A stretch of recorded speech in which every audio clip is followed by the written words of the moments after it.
tes. Oke. Ini mic gue rada bermasalah. Udah skip. Ya kita ulang lagi dulu lagunya ya kan. Ya kayak biasa setiap update konten sambil dengerin lagu ya. Biar bisa fokus gitu buat videonya. Dimana kalau orang lagi buat video mah ya fokus buat video aja, ngomongin apa yang lagi mau dibuat gitu. Kalau gue harus sambil dengerin musik gitu ya, tak kenapa gitu. Untungnya gue ini otaknya bisa apa ya, bisa dibagi gitu ya. Fokus tetap ngomong, tetap ngebahas apa yang mau gue bahas di konten gue, dan bisa fokus dengerin musik, maksudnya bisa nikmatin musik juga gitu ya.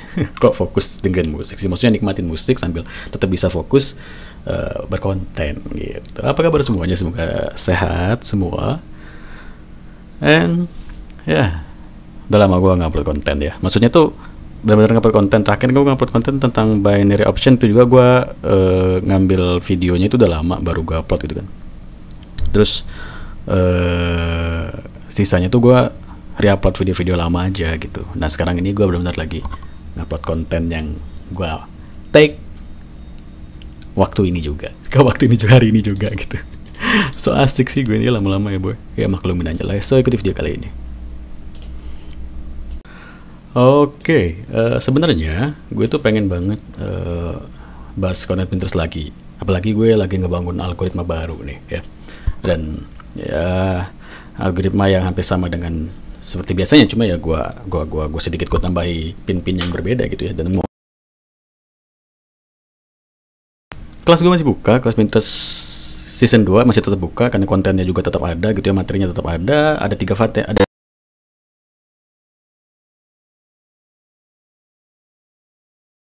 hasilnya good banget.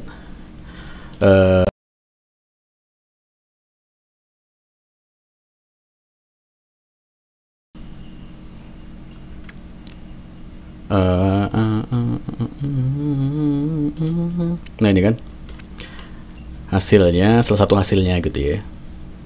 Ini belum pada gue bahasin semua sih, kebanyakan member kelas gue. Gila gue sih, ya gue berkali-kali ngomongnya gue sibuk terus emang sibuk beneran boy. Tayangan 1,5 juta, berhasil kah bang? Terus kan gue bilang kan siap, bla bla bla. Ya bang, algoritmanya jos. Minggu pertama awalnya mau nyerah bang, dilihat dikit, yang lihat dikit soalnya. Pas minggu kedua gila, views sehari tembus 100k, bla bla bla gitu ya. Ya itu dia maksud gue. Konten materi gue kan untuk lo ngebangun akun Pinterest dulu.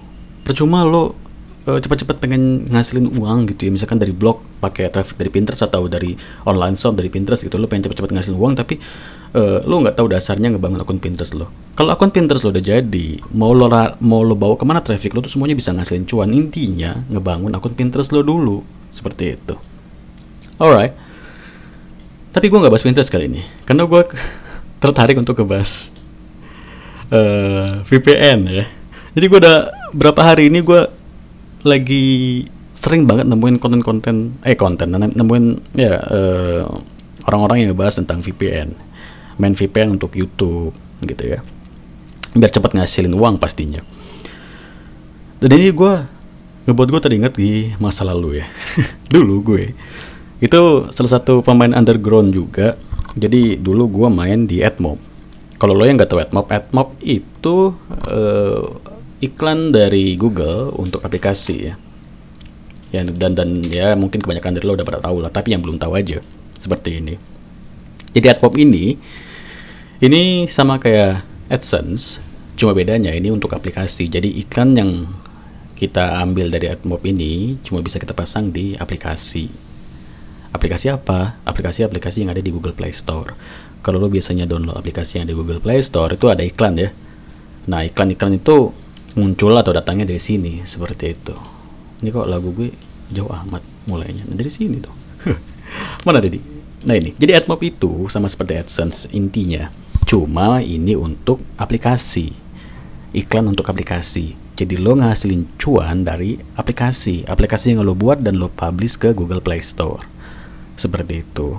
Kalau blog, YouTube itu datangnya dari AdSense, cuannya gitu. Ya lo kalau mau tahu ya pelajari pelan-pelan juga ntar lo paham lah arah-arahnya gitu ya.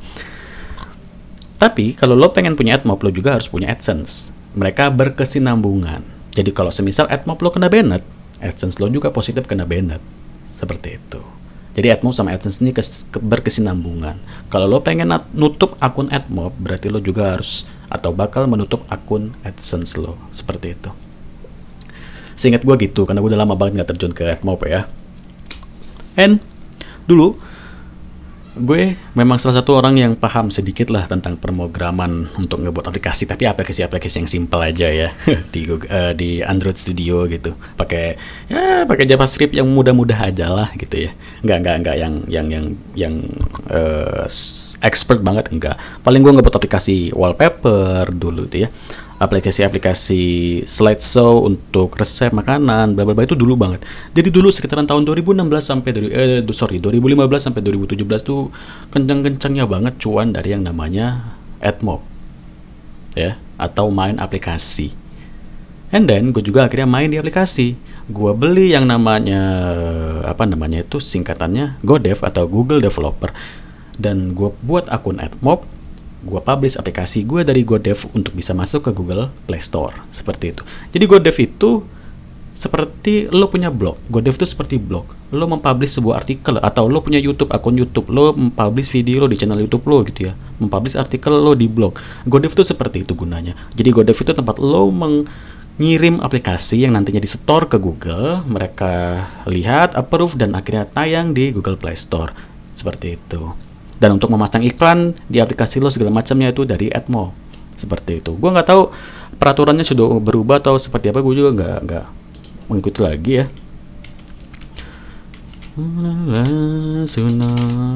Developer.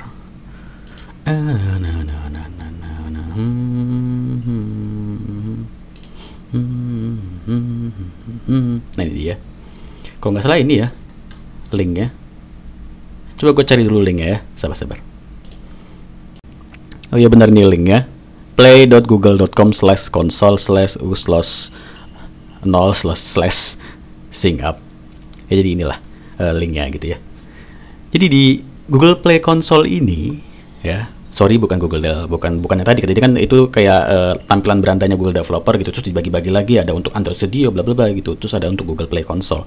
Jadi di Google Play Console ini lo bisa ngebuat akun Anda sendiri, nama pengembang lo, nama kontak lo apa gitu, alamat email kontak lo gitu, alamat kontak lo negara mana, Indonesia, bla bla, nomor telepon lo gitu, terus situs web lo kalau punya gitu ya. Atau saya tidak memiliki situs, lo tinggal centang aja seperti itu. Terus lo persyaratannya lo centang, terus lo pilih buat akun dan bayar. Nah, jadi memang di sini untuk bisa dapetin yang namanya konsol dari Google Play Console ini, itu lo harus bayar sebesar $25. Seingat gue ya, $25. $25 tuh sekitar 450.000 something lah gitu, gue lupa. Nah, jadi Google Play Console inilah akun yang penting buat lo untuk lo misalkan pengen main di aplikasi, nyari cuan di aplikasi, pakai iklannya dari AdMob nantinya. Mempublish aplikasi lo melalui sini, baru nanti bisa masuk ke Google Play Store, baru bisa dilihat orang, bisa di-download orang, atau bisa mulai ngehasilin cuan. Seperti itu. Nggak beda jauh dengan blog dan YouTube kan. Lo punya channel YouTube, lo punya blog. Di YouTube lo publish video, di blog lo publish artikel, iklannya dapat dari AdSense. Di AdMob, lo butuh Google Play Console untuk bisa mempublish aplikasi lo ke Google Play Store. Seperti itu. Nah, kalau lo main di aplikasi, seingat gua, ini enaknya beda dari YouTube atau blog. Kalau YouTube kan lo harus menyelesaikan syarat ya, 4.000 jam tayang dan 1.000 subscriber baru lo bisa mendaftar. Itu pun harus nunggu dari pihak tim YouTube dulu nih, kasih approve nggak ke channel lo untuk bisa mulai menayangkan iklan dari AdSense gitu kan. Blog pun begitu. Lo buat blog, terus lo daftarkan blog lo ke AdSense, itu mereka dicek dulu nih, ini blog lo nih udah siap belum untuk dipasangkan iklan AdSense. Tapi kalau di aplikasi lo langsung di approve, maksudnya nggak ada lagi yang namanya review dari Google gitu, nggak ada. Lo punya Google Play Console, lo punya akun AdMob nanti terkait dengan AdSense lo publish aplikasi lo ke Google Play Console ini, lo pasang iklan AdMob lo di aplikasi lo tadi, selesai, langsung lo publish ke Google Play Store. Itu nggak ada lagi yang namanya review dulu. Singkat gue gitu, karena gue lama banget main dari tahun 2015 yang lalu boy, terakhir 2018 gue.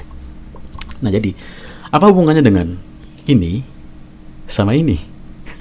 Kenapa dengan adanya grup VPN ini, gue teringat dengan yang namanya AdMob atau aplikasi. Jadi dulu 2015 sampai 2017 gue main aplikasi. Semakin sulit tuh ya main aplikasi.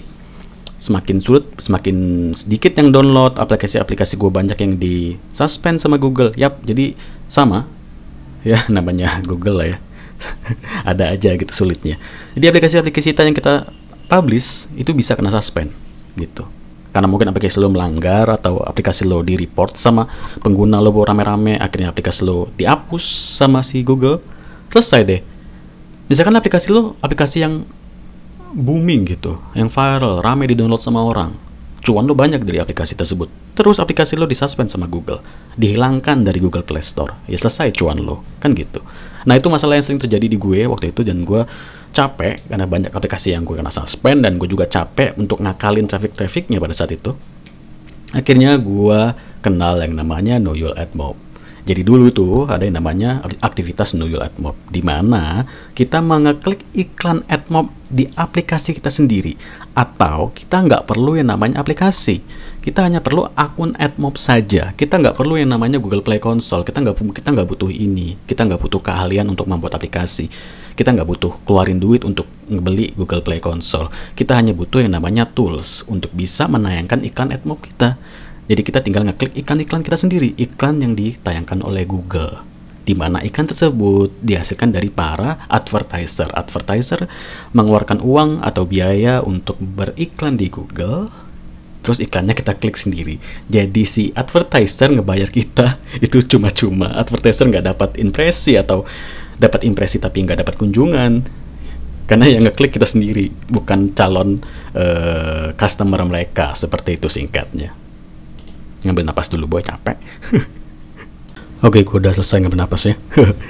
Gue ngambil napasnya lama bener ya. Tadi gue makan dulu, terus beli Steam Wallet, install driver dulu tadi. Makanya baru gue ngetek video lagi. Oke, tadi lanjut, kita nyampe di advertiser ya. Kita bahas dulu advertiser, hubungannya apa gitu sama kita sebagai publisher gitu ya. Jadi sebenarnya iklan yang tayang di Google, atau iklan yang ditayangkan oleh Google, iklan dari Google, iklan by Google, iklan yang kita lihat di YouTube, kita lihat di aplikasi, yang kita lihat di blog, itu semua iklan hasil dari para advertiser, orang-orang yang ngebeli slot iklan di Google untuk mengiklankan produk mereka atau dagangan mereka, segala macamnya seperti itu. Jadi kita nih sebagai publisher, gue sebagai publisher, dibayar oleh Google itu uang dari para advertiser. Bukan semata-merta kayak kita ini ya karyawan Google, ya kita digaji sama Google. Bukan gitu boy. Kayak gini, misalkan lu kerja di perusahaan apa gitu, di PT mana, si PT ini, si perusahaannya ngegaji lu sebagai karyawan. Ya jelas lu punya kontrak di perusahaan tersebut ngasihin uang dari dagangan mereka atau produk mereka atau apapun itu gitu. Uangnya masuk ke perusahaan, diolah bla bla bla, terus lu dapat bagian sebagai gaji, atau yang dinamakan gaji gitu kan, gaji lo. Lah Google, emang gue kerja sama Google gitu? Enggak, gue bukan karyawan Google, tapi gue digaji sama Google. Itu uang dari mana? Uang dari para advertiser yang iklan di Google, membeli slot iklan di Google. Jadi tatkala kita ngeklik iklan Google atau ngeklik iklan AdMob sendiri, ngeklik iklan blog sendiri, ngeklik iklan YouTube sendiri, ngeklik iklan AdSense sendiri, itu secara nggak langsung kita mencurangi para advertiser, di mana advertiser itu membayar kita sebagai publisher yang ngebantu menayangkan iklan mereka di konten kita. Jadi gitu. Jadi gue ngeklik iklan, atau para pemain underground lah ngeklik iklan AdSense itu sendiri secara nggak langsung mencurangi para advertiser, orang-orang yang ngebayar slot iklan di Google. Makanya para advertiser ngadu sama Google, mereka dicurangi. Google cek, oh iya ini publisher curang. Alhasil terbitlah banned akun AdSense, banned akun AdMob. Nah itulah. Dan apa hubungannya dengan yang gue bahas ini, Know Your AdMob tadi, atau si para orang-orang yang ada di grup YouTube VPN ini ya. Ini loading lagi. Nah ini, nah, kita lanjut bahas ya. Nah hubungannya adalah, gue kalau lo boleh ada waktu sebentar, ada waktu senggang, lo boleh scroll video-video lama gue di channel ini ya. Sebenarnya video gue nggak terlalu banyak sih, cuma ada 200 sekian lah video gue. Lo scroll terus, paling lama gue ngebuat video atau gue pernah ngebuat konten tentang AdMob. Bahkan channel gue ini bisa berkembang itu karena gue ngebahas tentang tools AdMob. Dulu gue, setelah gue yang tadi gue bilang gue capek ngebuat aplikasi karena aplikasi gue banyak disuspend, akhirnya gue kenal dengan yang namanya Nul AdMob. Gue buat tools Impress sendiri, gue ikuti tata cara orang-orang yang ngebuat tools Impress, masukin kode-kode segala macam bla bla bla, jadilah tools Impress, dan gue buat tools Impress gue sendiri, dan gue masukkan kode iklan AdMob gue di tools Impress gue tersebut, dan alhasil muncul semua iklan-iklan AdMob gue. Dan iklan-iklan AdMob gue tuh gue klik sendiri dan gue dapat gajian. Gue gajian dari Google, gue dikasih gaji sama si Google dari AdSense AdMob gue, atau gue digaji sama Google dari uang advertiser yang iklan-iklannya gue klik sendiri tadi itu. Dan itu secara nggak langsung gue curang, secara nggak langsung gue mencurangi para advertiser. Itu ada sekitar 5 bulan sampai akhirnya akun AdMob gue kena banned. Akhirnya akun AdMob gue kena banned juga. Jadi selama 5 bulan itu gue buatin konten gitu kan, sambil gue buatin konten di YouTube, dan gue gajian selama 5 bulan gue main Nuyul AdMob. Terus AdMob gue kena banned, AdMob gue ini kena banned, ya selesai. Gue udah nggak pernah lagi ngebahas tentang tools AdMob karena satu, itu curang, dan karena gue masih belum bener-bener kayak ya udahlah, ya namanya akun AdSense kena banned bisa buat lagi bla bla bla gitu ya, atau akun AdMob kena banned bisa buat lagi. Gue masih aja kayak pede aja gitu ngeklik ikan sendiri, tapi ternyata itu salah, dan itu memang salah, dan gue hanya mencurangi para advertiser. Gini, advertiser tuh ngebeli slot iklan di Google, mereka ngebayar Google, terus kita dibayar oleh mereka juga karena mengiklankan produk mereka, tapi kita mencurangi mereka. Itu kan salah gitu ya. Dan alhasil makin kesini makin ketat, pemain AdMob makin susah, makin banyak akun yang nggak bersalah atau yang nggak main curang kena banned gitu ya. Banyak banget kesulitan-kesulitan yang terjadi untuk para publisher yang baru seperti itu. Itu tercipta karena pendahulunya kayak gue dan kawan-kawan gue yang para pemain underground dahulu pernah melakukan kecurangan seperti itu. Dan lanjut ya, secara nggak langsung orang-orang yang ada di grup ini yaitu mereka mencurangi para advertiser karena mereka mengeklik iklan YouTube yang tayang di YouTube mereka itu diklik sendiri pakai yang namanya VPN. Apakah gue menyalahkan mereka? Enggak, karena gue pernah seperti mereka gitu, main di ranah underground, ngeklik iklan aplikasi gue sendiri atau ngeklik iklan AdMob gue sendiri. Gue nggak menyalahkan mereka karena secara nggak langsung ya, Google tuh sebenarnya seneng kalau ada orang-orang pemain curang atau ada orang-orang yang mencurangi mereka, karena Google juga bakal belajar cara-cara mereka mencurangi Google, terus mereka memperbaiki sistem mereka, memperbaiki bla bla bla seperti itu. Akhirnya Google semakin baik. Tapi tetap aja, ini nanti kedepannya bakal mempersulit para publisher baru. Mungkin nanti untuk bisa daftar ke AdSense lebih sulit, atau mungkin nanti daftar AdSense YouTube makin dipersulit, atau banyak publisher yang kena banned tanpa sebab gitu ya, kita nggak ada yang tahu. Tapi gue nggak menyalahkan mereka. Jadi gini, kalau misalkan lo nanti tertarik untuk main di ranah AdSense dan ternyata lo tergiur di ranah underground AdSense, pengen coba cara curang, silakan. Lo cicipi dulu, nggak apa-apa boy. Gue juga pernah mencicipi cara curang itu gitu. Tapi lama-kelamaan lo bakal jenuh dan lo bakal tahu bahwa itu salah dan itu curang, dan itu hanya mempersulit kawan-kawan yang lain dan akan mempersulit lo di kedepannya. Dan nanti lo akhirnya stop sendiri. Di saat lo sudah stop, lo coba tekuni cara lain dan cari cara lain yang lebih baik. Kayak gue sekarang, gue coba masuk ke grup-grup underground yang masih hidup ya, masuk ke grup-grup underground yang masih coba main-main curang di Google AdSense gitu, masih gue susupi, masih gue baca-baca setiap post-post mereka, dan gue sudah paham cara main VPN di YouTube ini. Tapi gue nggak tertarik karena gue udah tahu ya, mau secerdas apa lo, mau seahli apa lo main curang, pasti kena banned. Dan cara satu-satunya ya lo ngebuat akun AdSense baru atau ngebeli akun AdSense orang yang dijual ya gitu, terus lo buat channel YouTube baru gitu. Tapi ya udahlah, itu hak masing-masing boy. Lo mau main pakai cara apapun. Yang gua atau maksud gue, poin gua di sini adalah lo nanti di saat lo mungkin tertarik untuk main di AdSense dan lo tergiur untuk main di ranah underground, mencurangi cara-cara atau menemukan cara-cara curang yang baru, tergiur dengan hasil cara curang, silahkan boy, masuki dulu, nikmati dulu. Tapi kalau lo sudah yakin atau lo sudah menemukan satu poin di mana lo sadar bahwa ini salah dan ini hanya mempersulit lo ke depannya, stop sekarang juga dan cari cara lain yang lebih aman, seperti itu.